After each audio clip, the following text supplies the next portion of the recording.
క్షమించండి గురుగారు, మరో కాలర్ ఉన్నట్టున్నారు, మాట్లాడదాం. నమస్కారం అండి. నమస్కారం అండి. మీ పేరు? నాగలక్ష్మి అండి. నాగలక్ష్మి గారు ఎక్కడి నుండి మాట్లాడుతున్నారు? హైదరాబాద్ నుంచి మాట్లాడుతున్నాను. హైదరాబాద్ నుండి మాట్లాడుతున్నారు. నాగలక్ష్మి గారు ఎవరి గురించి తెలుసుకుందాం అనుకుంటున్నారు? మా పెద్ద బాబు కోసం అండి. మీ పెద్ద బాబు పేరు చెప్పండి. అశ్విన్ కుమార్. అశ్విన్ కుమార్. ఓకే అండి. Date of birth? Date of birth 13/11/1997. సమయం అండి, జన్మ సమయం? మార్నింగ్ 7:15. ఓకే అండి. ఎక్కడ జన్మించారు? 1550 అమ్మా. ఇక్కడ హైదరాబాద్ లో. 15. మార్నింగ్ సమయం చెప్పండి, మళ్ళీ ఒకసారి చెప్పండి సమయం. మార్నింగ్ 7:15 అండి. 15. 15. ఓకే అండి. హైదరాబాద్ లోనే జన్మించారు కదా? అవునండి. ఓకే అండి. గురుగారితో మాట్లాడండి, మీ సమస్యకు పరిష్కారం తెలుసుకోండి.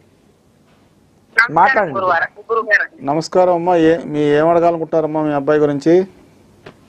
బాబు జాబ్ చేస్తుందని కొంచెం హెల్త్ బాగుండదు, కొంచెం జాబ్ కూడా ఎట్లా ఉంటుంది అమ్మా? మీ బాబు అశ్విని 2వ పాదం, మేషరాశి, అలాగే వృశ్చిక లగ్నంలో పుట్టాడమ్మా. అయితే లగ్నం వచ్చి బ్రాహ్మణ లగ్నము, రాశి వచ్చి క్షత్రియ రాశి. కాబట్టి బ్రాహ్మణ లగ్నంలో పుట్టాడు కాబట్టి ఈ అబ్బాయి యాటిట్యూడ్ ఎలా ఉంటుందంటే, ఒకళ్ళ దగ్గరికి పోయి తన సమస్యను తెలియపరచడానికి ఇష్టపడాడు. అంటే తను ఏ ప్రాబ్లంలో ఉన్నాను, తన అవస్థ ఏంటి చెప్పడానికి కొంచెం మీమాంస, అంటే కొంచెం ఒక రకంగా చెప్పాలంటే ఈగో అడ్డం వస్తుంది. రెండవది, మేషరాశిలో పుట్టాడు కాబట్టి క్షత్రియ రాశి కాబట్టి పౌరుషానికి ఏం తక్కువ ఉండదమ్మా. అయితే ఈ అబ్బాయి ఏంటంటే కొంచెం ఈ ఎదుటవాడి మాటలు ఇన్ఫ్లుయెన్స్ అయ్యే ప్రమాదం కూడా ఉంది. అంటే ఎదుటవాడి యొక్క చేష్టలకు కానీ తత్వాలకు కానీ ఆకర్షింపబడి ఆయనలాగా వ్యవహరించే ఛాన్సెస్ కూడా ఉంది. రెండవది ఏంటంటే ఈ అబ్బాయి ఏదైనా కానీ అడగాలమ్మా. అంటే సమస్యని ఎదుటవాడి ముందు పెట్టాలి. నాకు ఈ సమస్య ఉంది, నాకు కావాలి, ఈ రకమైన తోడ్పాటు కావాలని అడిగితేనే సమస్యకి పరిష్కారం వస్తుంది. అయితే అది అడిగినవన్నీ జరగవు. కనీసం అడిగిన దాంట్లో 10%, ఒక 80% 70% పనులు అవుతాయమ్మా. రెండవది ఏంటంటే మీ అబ్బాయి పుట్టడమే ఏలినాడ్సంలో పుట్టాడు, బై బర్త్, అంటే జన్మతః ఏలినాడ్సంలో పుట్టాడు.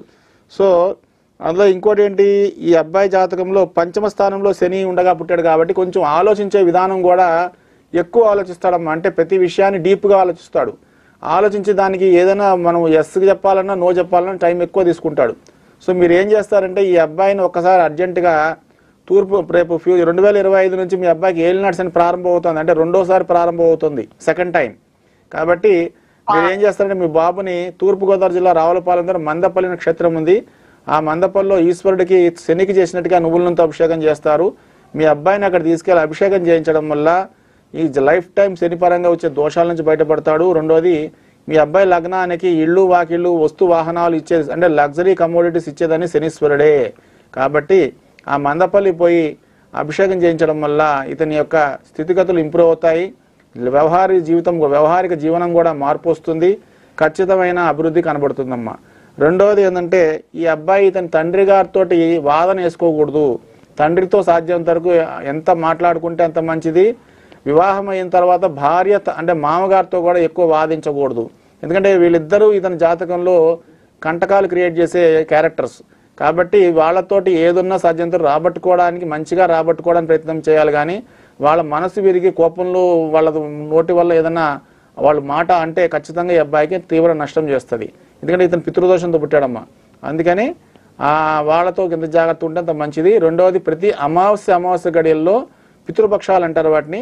ఆ రోజున మధ్యాహ్నం 12 గంటల 1 గంటలో పెద్దల పేరు చెప్పి ఈ అబ్బాయి ఏదైనా హోటల్ దగ్గర ఏదైనా ఒక ఇడ్లీ ప్యాకెటో లేదా రైస్ ప్యాకెట్ ఏదో కొని అక్కడ అడుక్కునే వాళ్ళు దానం చేయడం వల్ల పితృదేవతల ఆశీర్వాదం పొంది అభివృద్ధి ఇతని కెరియర్లో కూడా మంచి పురోగతిని చూస్తాడమ్మా. ఉంటాను తల్లి.